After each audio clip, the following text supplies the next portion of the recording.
So hello, good morning everyone. I am Vinod Singh and welcome to the current exam. So आज की class में हम 12 जून का करंट अफेयर्स देखेंगे। तो आज की हेडलाइंस इस प्रकार है।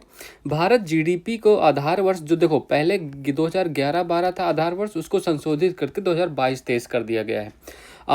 ये 2026 से लागू होने वाला है। तो अमूल वैश्विक स्तर पर पहुंचा। स्पेन की कोवैप कंपनी के साथ साझेदारी की। नौसेना का आईएनएस गुलदार बनेगा भारत का पहला अंडर वाटर म्यूजियम। स्नान पूर्णिमा 11 जून को 2025 को जगन्नाथ यात्रा प्रारंभ हो चुकी है उड़ीसा में।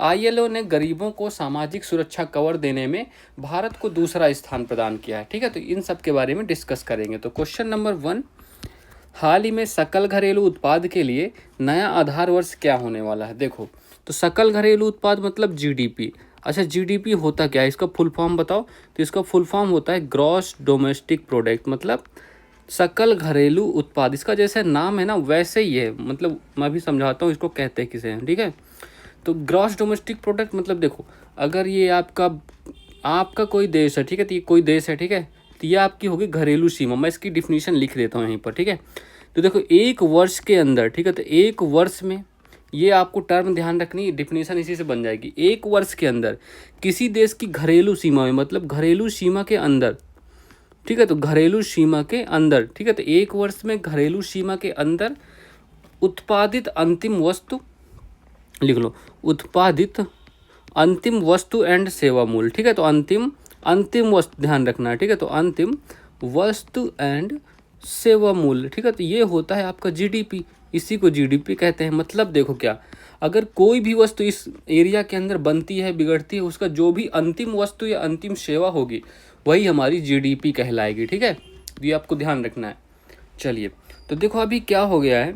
अच्छा, एक तो आपको ये तो पता होगा ना, जीडीपी कितने टाइप की होती है। ये दो तरह की होती है, तो 2 टाइप्स। ठीक है, तो 2 टाइप्स होती है जीडीपी 2 तरह की होती है। दोनों तरफ की कौन सी, एक तो होती है आपकी नॉमिनल जीडीपी, ठीक है, तो नॉमिनल जीडीपी होती है। एक आपकी रियल जीडीपी होती है। ठीक है, तो नॉमिनल और रियल में क्या फ़र्क होता है सर। नॉमिनल उसे कहते हैं जिस पे हम इन्फ्लेशन काउंट करते हैं। तो इन्फ्लेशन जहाँ पे काउंट होता है, मतलब महंगाई।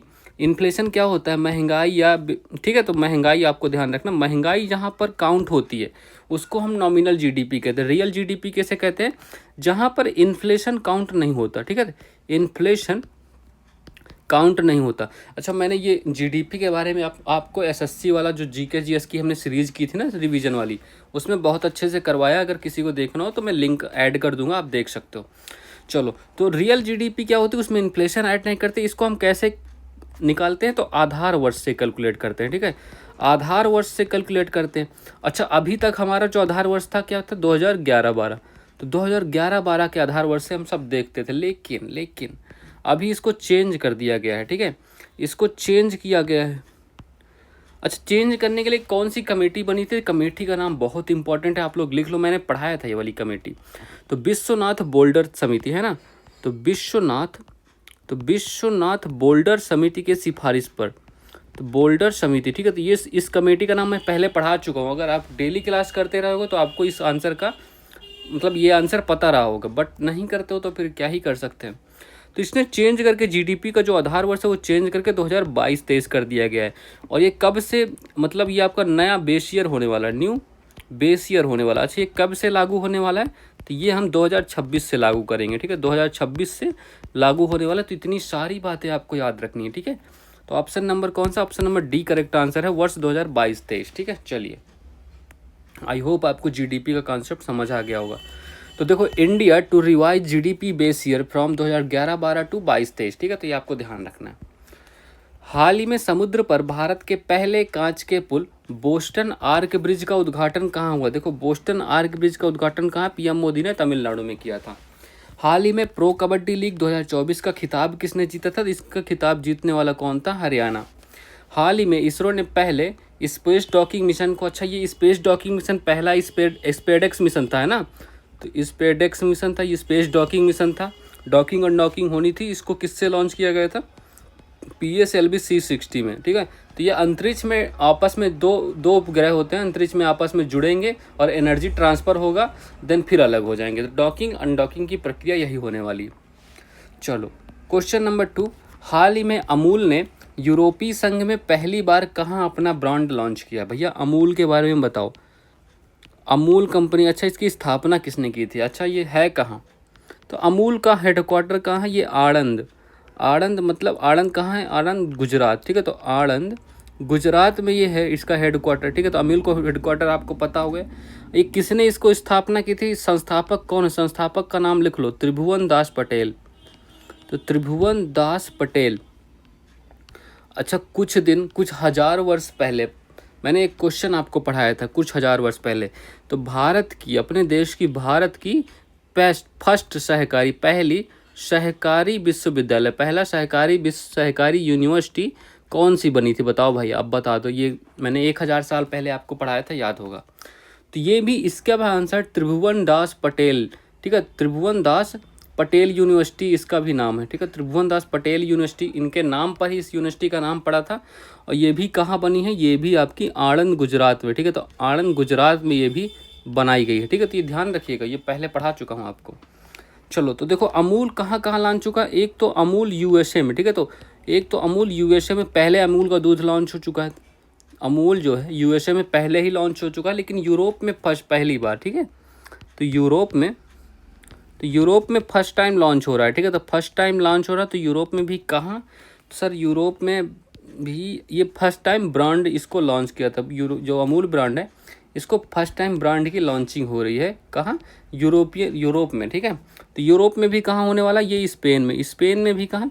स्पेन में 2 जगह इसको अभी चालू किया जाएगा। एक तो मैड्रिड, जो स्पेन की कैपिटल है मैड्रिड, और दूसरा बार्सिलोना, ठीक है। तो दूसरा बार्सिलोना। तो इन 2 जगह पे अभी अमूल ब्रांड काम करने वाला है, तो ये ध्यान रखिएगा। अच्छा आपको पता है मैड्रिड में क्या है? मैड्रिड में एक आंसर यहाँ लिख लो। तो विश्व पर्यटन संगठन, तो विश्व पर्यटन संगठन का हेडक्वार्टर है यहाँ पर, ठीक है। तो विश्व पर्यटन संगठन का मैड्रिड स्पेन में हेडक्वार्टर है, ये ध्यान रखिएगा, ठीक है। चलो अब बताओ दुग्ध उत्पादन में, मिल्क प्रोडक्शन में, तो ये बताओ भारत का कौन सा स्थान है? दुग्ध उत्पादन में पहले नंबर पे कौन है? फर्स्ट नंबर पे आपका भारत है। पूरे विश्व में भारत सबसे ज़्यादा दूध का उत्पादन करता है। भारत में भी पहले नंबर पे कौन है? आपका यूपी है, ठीक है। तो ये आपको ध्यान रखना है। चलो अच्छा, और इससे संबंधित एक ऑपरेशन है, ऑपरेशन फ्लड। ऑपरेशन फ्लड, या इसको हम किस श्वेत क्रांति के नाम से जानते थे? ठीक है, श्वेत क्रांति के नाम से जानते थे। इसको स्टार्ट करने वाले कौन थे? तो इसको स्टार्ट करने वाले वर्गीज कुरियन का नाम याद रखना। कुछ लोग ये समझते हैं कि वर्गीज कुरियन ने ही अमूल फैक्ट्री की स्थापना की थी, बट ये गलत है, ठीक है। तो वर्गीज कुरियन का नाम ऑपरेशन फ्लड से संबंधित है, ये ध्यान रखिएगा। तो ऑप्शन नंबर क्या है correct? C, option number C correct answer हो गया इसका, ठीक है।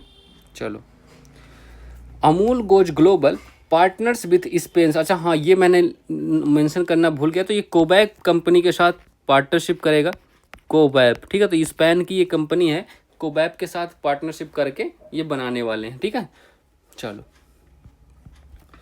इसरो ने किस रॉकेट से अपना 100वां मिशन लॉन्च किया था? तो भैया इसरो का 100वां मिशन कौन सा था? तो GSLV रॉकेट से। GSLV F-15 है ना, F-15 है। F-15 से कौन सा क्या उपग्रह था? NBS 02, ठीक है। NBS 02 को हमने लॉन्च किया था। ये इसरो का 100वां मिशन था। 101वां मिशन फेल हो चुका, ये तो हमने देख लिया था। हाल ही में मेजर ध्यानचंद खेल रत्न पुरस्कार 2024 के लिए किसे चुना गया? देखो 4 लोगों को चुना गया। एक तो मनु भाकर, पेरिस ओलंपिक में 2 ब्रॉन्ज मेडल, ठीक है। मनु भाकर हो गई, हरमनप्रीत हो गई, हॉकी टीम है ना, हरमनप्रीत सिंह। आपको क्रिकेट वाली ये हरमनप्रीत नहीं है, ठीक है। चलो, और क्या नाम आपको ध्यान रखना है? और डी गुकेश चेस के प्लेयर हैं, है ना, डी गुकेश चेस के प्लेयर। अभी इन्होंने मैग्नस कार्लसन को हराया था। और कौन सी याद हो गया? प्रवीण कुमार, ये सब ध्यान रखना, प्रवीण कुमार, ठीक है, पैरा ओलंपियाड। चलो, हाल ही में प्रधानमंत्री मोदी को तीसरी AI शिखर सम्मेलन में सह अध्यक्ष नियुक्त किया गया। यह कहाँ हुई थी? तो ये हुई थी आपके पेरिस में, पेरिस फ्रांस में हुई थी। फ्रांस इसका अध्यक्ष था, ठीक है। चलो, क्वेश्चन नंबर 3, INS गुलदार में भारत का पहला अंडर वाटर म्यूजियम कहाँ प्रारंभ होने जा रहा है? देखो INS गुलदार के बारे में हमने, जब ये घोफड़ा हुई थी, हम ये क्वेश्चन कर चुके थे, बट अब स्टार्ट होने जा रहा है, ठीक है। तो INS गुलदार के बारे में देखो, तो ये क्या है? भारत का पहला अंडर वाटर म्यूजियम होने वाला है, भारत का first under water museum. Sir under water कैसे होगा जहाज़ में? क्योंकि हम जहाज़ को डुबो देंगे, ठीक है। तो अंडर वाटर म्यूजियम होने वाला है, यहाँ पर हम कुछ सामान रखेंगे, जैसे नेवी का हो गया कुछ, यही सब दिखाने के लिए। म्यूजियम मतलब संग्रहालय समझते ही हो तुम लोग। अच्छा, ये जो INS गुलदार, इसकी शुरुआत कभी, ये कब ड्यूटी पे आया था? तो इसने ड्यूटी अपनी शुरुआत की थी 1985 में। और ये कब रिटायर कब हुआ है? रिटायर मतलब या सेवा मुक्त कब हो गया है? 2024 में सेवा मुक्त हो गया। तो फ्री है, बैठा है, तो कह रहा भैया हमारा कुछ काम कर लो, यूज कर लो। तो इसको हम क्या करने वाले, पानी में डुबो देंगे। तो पानी में डुबोकर इसको अंडर वाटर बनाने वाले हैं, ठीक है। तो पानी में डुबोकर इसको अंडर वाटर बनाएंगे हम। चलो, तो अभी ये कहाँ स्टार्ट हुआ? तो महाराष्ट्र गवर्नमेंट इसको स्टार्ट कर रही है, ठीक है। तो महाराष्ट्र की जो गवर्नमेंट है, कौन, कब स्टार्ट होने वाला है ये? तो स्टार्ट करने वाले हैं 10 जून को, ठीक है। 10 जून को कहाँ? तो 10 जून को कहाँ पे ये जगह है? सिंधुदुर्ग, ठीक है। तो सिंधुदुर्ग नामक स्थान पे ये स्टार्ट होगा। कौन करेगा स्टार्ट? तो CM यहाँ की कौन है? महाराष्ट्र के देवेंद्र फडणवीस, ठीक है।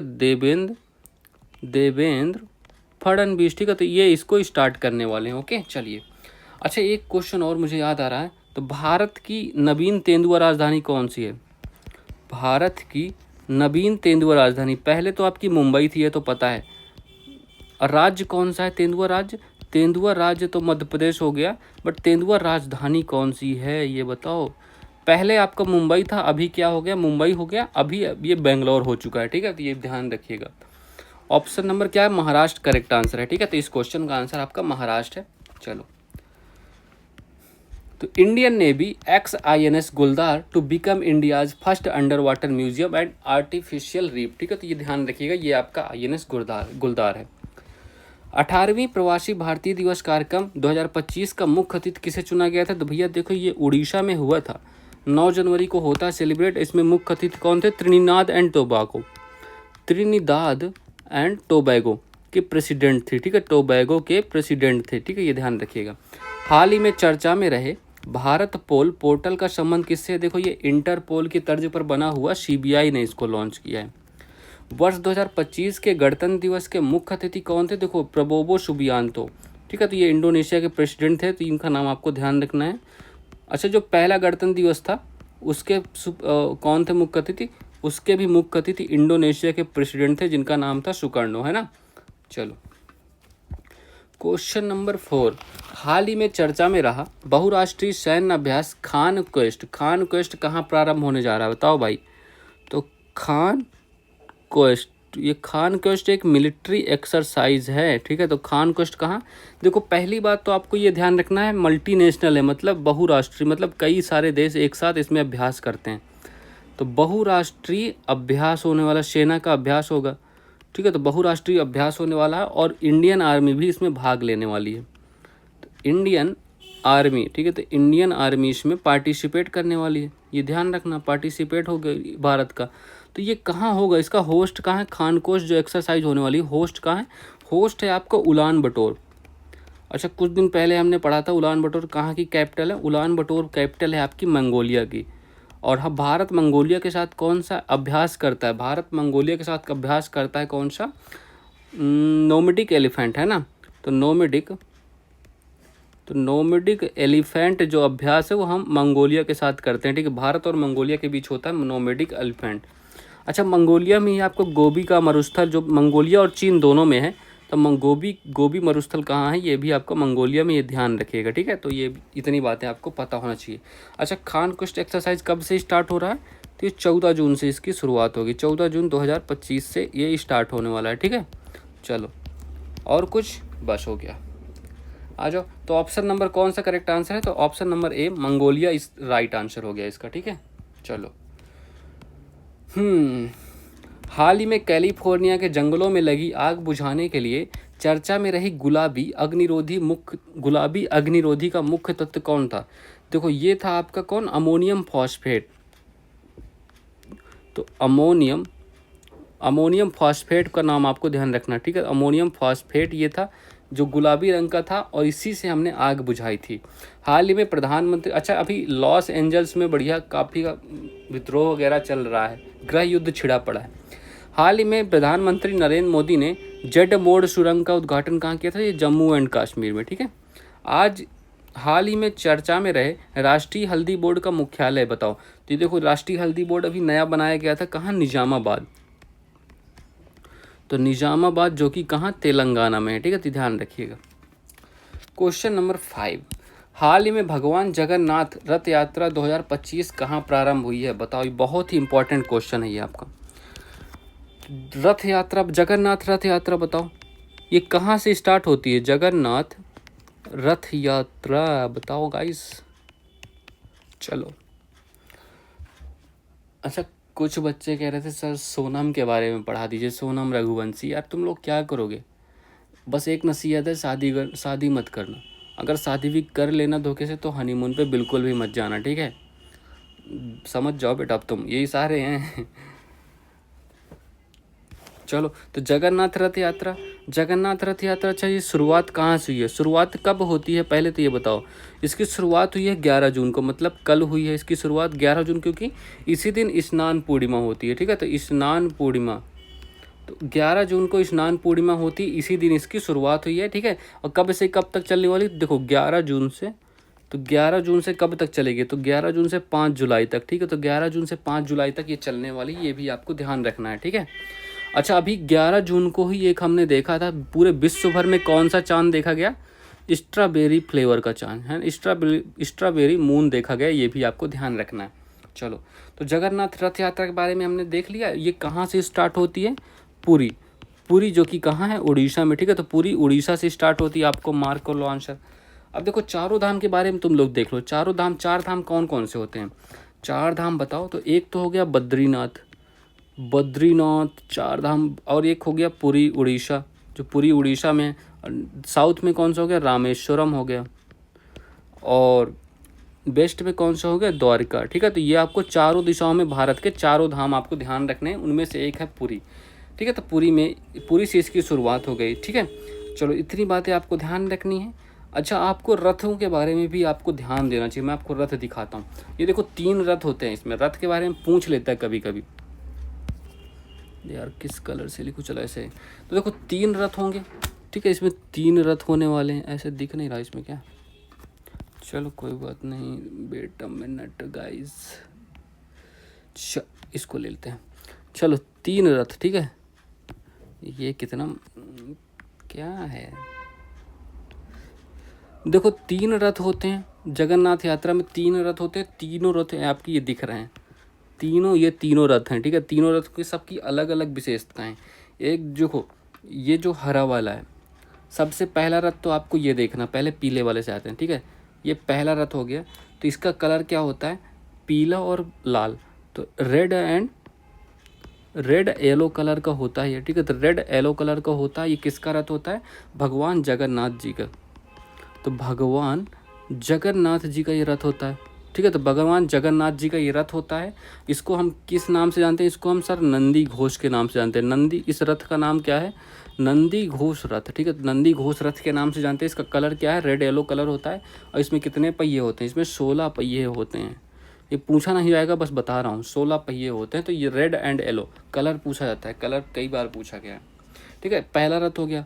दूसरा रथ कौन सा, दूसरा रथ आपका ये हो गया भाई बालभद्र का, देखो, ठीक है, तो ये ग्रीन वाला जो हो गया भाई बालभद्र, इसको किसका रथ है, भाई बालभद्र, तो भाई बालभद्र का ये रथ हो गया, दिख रहा है ना आपको, समझ तो आ ही रहा होगा यार, कौन सा कलर लूँ समझ ही नहीं आ रहा, चलो व्हाइट से देखते हैं। तो भाई बालभद्र का हो गया, इसका कलर क्या होता है, इसको हम क्या कहते हैं, किस नाम से, ताल ध्वज के नाम से जानते हैं, ठीक है, ताल ध्वज रथ इसका नाम है, ताल ध्वज रथ इसका नाम है। इसका कलर क्या होता है, रेड एंड ग्रीन, ठीक है, तो रेड ग्रीन इसका कलर होता है, तो रेड ग्रीन इसका कलर होता है। और इसमें कितने पहिए होते हैं, 14 पहिए होते हैं, ठीक है, 14 पहिए होते हैं। ये दोनों रथ देख लिया आपने। अभी तीसरा और इम्पॉर्टेंट रथ, ठीक है, तो ये किसका होता है, बहन सुभद्रा का रथ, बहन जगन्नाथ जी के बहन सुभद्रा जी का ये रथ होता है। इस रथ का क्या नाम होता है, दर्प दलन रथ के नाम से जानते हैं इसको, दर्प दलन, तो दर्प दलन रथ के नाम से जानते हैं। इसका कलर क्या है, कलर है इसका रेड एंड ब्लैक, ठीक है, तो रेड एंड ब्लैक कलर का होता है। इसमें कितने पहिए होते हैं, इसमें पहिए होते हैं आपके 12, ठीक है, तो 12 पहिए होते हैं, ठीक है, तो ये ध्यान रखिएगा, ये तीनों रथ के बारे में, तीनों रथ आपको पता होना चाहिए। तो भगवान जगन्नाथ जी की यात्रा निकल पड़ी है, ठीक है, तो ये ध्यान रखिएगा। चलिए हाल ही में मालदीव ने किसे अपना वैश्विक पर्यटन राजदूत नियुक्त किया है? भैया कैटरीना कैफ जी को। किसकी पत्नी है? विक्की कौशल जी की, है ना, कैटरीना कैफ जी, ठीक है। चलो, कुशमैन एंड बेकफील्ड की 2025 की निर्माणाधीन डेटा सेंटर क्षमता रिपोर्ट में मुंबई ने विश्व स्तर पे कौन सा स्थान हासिल किया? देखो, पहला स्थान इसमें किसको? वर्जीनिया को मिला है। तो पहला स्थान वर्जीनिया को मिला है। क्यों सर? क्योंकि यहाँ पर कितनी क्षमता? 1835 मेगावाट की क्षमता है, जो कि ये यूएसए का शहर है। और दूसरा स्थान मिला है दूसरा नहीं यार, अब छठवां लिखो। छठवां मिला है अपना मुंबई को, ठीक है। तो छठवां मिला है मुंबई को। यहाँ इसकी मुंबई की कितनी क्षमता है? 335 मेगावाट, ठीक है। 335 मेगावाट मुंबई की क्षमता। क्वेश्चन नंबर 6 देखो, ILO स्टैट के नवीनतम आंकड़ों में सामाजिक सुरक्षा कवरेज में भारत को वैश्विक स्तर पर कौन सा स्थान मिला है? देखो, ILO के बारे में तो आप जानते होंगे ना, इसका फुल फॉर्म क्या होता है? International labour organisation. तो इंटरनेशनल लेबर ऑर्गेनाइजेशन इसका फुल फॉर्म होता है अंतर्राष्ट्रीय मजदूर संगठन, ठीक है। इसकी स्थापना कब हुई थी? इसकी स्थापना हुई थी 1919 में। 1919 में क्या हुआ था? पहला विश्व युद्ध खत्म हुआ था किस संधि से? वर्साय की संधि से। तो वर्साय की संधि होती है जो पहले विश्व युद्ध के खत्म होने पे होती है। वर्ल्ड वॉर जो फर्स्ट था उसके खत्म होने पे होती, इसी संधि पर इसकी स्थापना होती है, ठीक है। तो अभी इसने एक रिपोर्ट जारी की है, कौन सी, क्या नाम है? तो सामाजिक सुरक्षा कवरेज। तो सामाजिक सुरक्षा कवरेज नाम से एक इस मतलब रिपोर्ट जारी की है, ठीक है। तो ये आपको ध्यान रखना, रिपोर्ट जारी की है। इस रिपोर्ट में क्या पहले स्थान पे कौन है वर्ल्ड में? पूरे वर्ल्ड में पहले स्थान पे कौन है? पहले स्थान पे आपका जर्मनी हो गया। जर्मनी की कैपिटल क्या है? बर्लिन हो गई, ठीक है। दूसरे स्थान पे कौन है? दूसरे स्थान पे भारत हो गया।